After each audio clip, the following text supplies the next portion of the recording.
हम सब खुश रहना चाहते हैं, है ना? लेकिन क्या हमने कभी सोचा है कि मनोविज्ञान की दुनिया में खुशी का असली मतलब क्या है? तो चलिए आज रोजमर्रा की सोच से थोड़ा आगे बढ़ते हैं और खुशी के पीछे के विज्ञान और इसके कुछ बहुत ही दिलचस्प मॉडल्स को समझते हैं। तो सबसे बड़ा सवाल यही आता है, खुश होने का असल मतलब क्या है? क्या ये बस कुछ पल अच्छा महसूस करने जैसा है, या फिर इसका कोई और ज्यादा गहरा मतलब है? आइए इसी सवाल की तह तक चलते हैं। इस सवाल का जवाब ढूंढने के लिए हमारा सफर इन 5 पड़ावों से गुजरेगा। हम खुशी के 2 रास्तों को जानेंगे, वेलबींग के जरूरी इंग्रेडिएंट्स को समझेंगे और ये भी देखेंगे कि सिर्फ बीमार न होना ही काफी क्यों नहीं है। और हाँ, हम पर्मा फॉर्मूला और हमारी 3 सबसे बुनियादी जरूरतों पर भी बात करेंगे। तो चलिए हमारे सफर के पहले पड़ाव पर चलते हैं। मनोवैज्ञानिकों का मानना है कि खुशी को समझने के 2 बिल्कुल अलग अलग नजरिए हैं, और कमाल की बात यह है कि दोनों ही अपनी अपनी जगह बहुत जरूरी हैं। देखिए, पहला रास्ता है हेडोनिक वेलबीइंग का। इसे आप फील गुड वाली खुशी भी कह सकते हैं। इसका पूरा फोकस मजा, अच्छी फीलिंग्स और जिंदगी से संतुष्टि पर होता है। और दूसरा रास्ता है यूडाइमोनिक वेलबीइंग का। ये थोड़ा गहरा है, ये सार्थक खुशी है।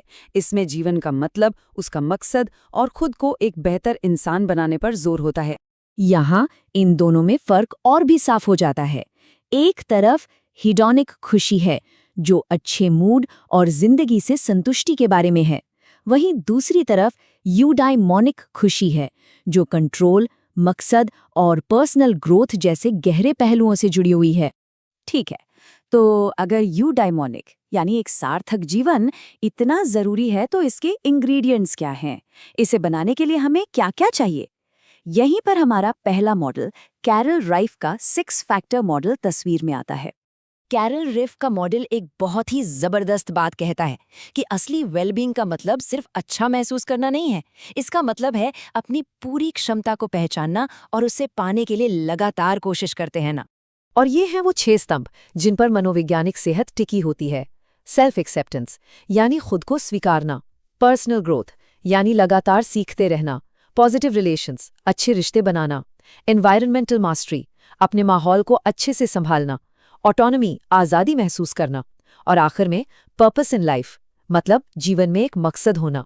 जब ये 6 चीजें मिलती हैं तो एक मजबूत मनोवैज्ञानिक नींव तैयार होती है। चलिए अब मेंटल हेल्थ से जुड़ी एक बहुत बड़ी गलतफहमी को दूर कर देते हैं। हमारा अगला मॉडल इसी बारे में है, और ये यकीनन हमारी सोच को एक नया नजरिया देगा।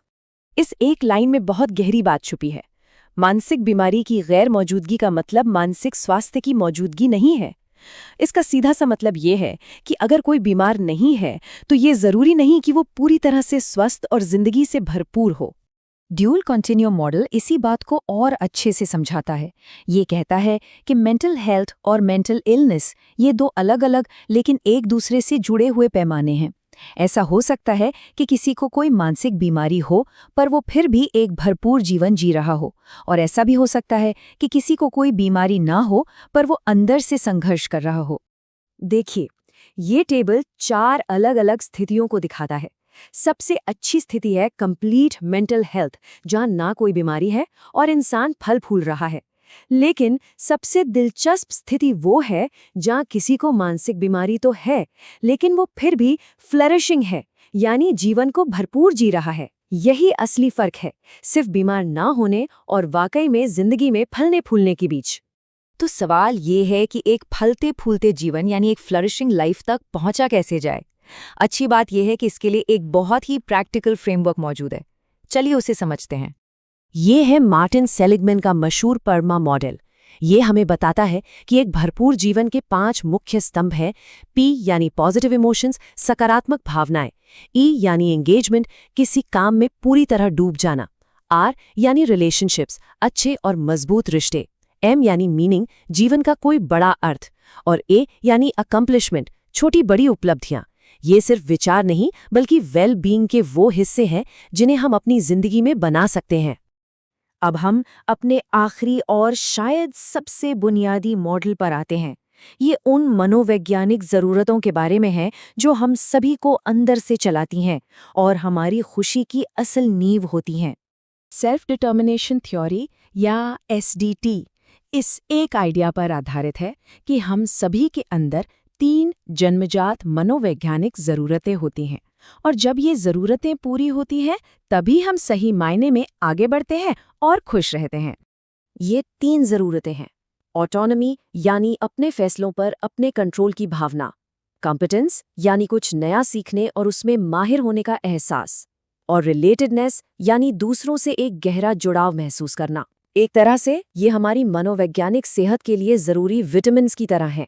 इनके बिना हम फल फूल नहीं सकते। तो हमने आज जितने भी मॉडल देखे वो सब अलग अलग लेंस की तरह है।